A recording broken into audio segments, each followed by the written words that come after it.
morning. I was talking about marriage with one of my daughters this morning, and we were discussing how Westerners have really renamed the covenant ceremony, the betrothal and covenant ceremony, which God establishes with Israel in Exodus, but we mimic that pattern. We've just renamed everything. And so I was, I have two young, well, not young, but daughters who are unmarried, and I was talking about how, when the man asks the woman to marry him, what they're really doing is they're entering a betrothal contract. It's not an engagement, it's a betrothal. You've now agreed to be married. We've just taken away the legalities of it.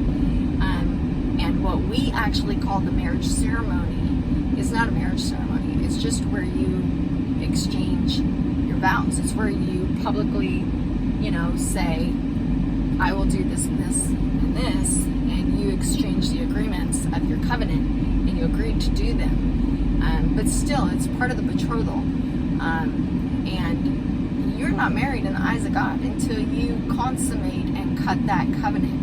And really what does that scripturally and physically is you have sex and you consummate. And when the man breaks the hymen and there's blood, you have now cut a blood covenant with your bride. And then you have a feast, and it's a covenant feast. So if you look all throughout the scriptures, whenever you have a covenant, you will have a vow, a promise for whatever it is. Each party is receiving or doing for the other. Then you will have a sacrifice with blood, and then you will have a feast. So every covenant you see in scripture is going to consist of promises, cutting of the covenant, which will always include blood, and a feast.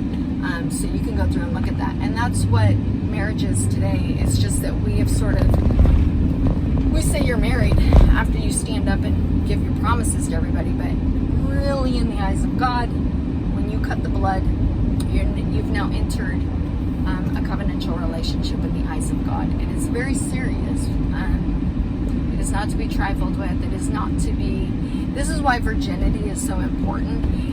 Yes, all these other reasons that we give to our sons and daughters are important. Your purity, your heart, guarding, all these other things. It's sin, it's wrong. Yes. But the reason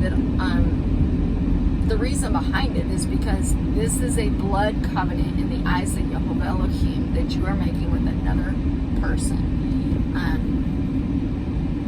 So yeah, that's what we were talking about. Talk to your kids. Have a good day.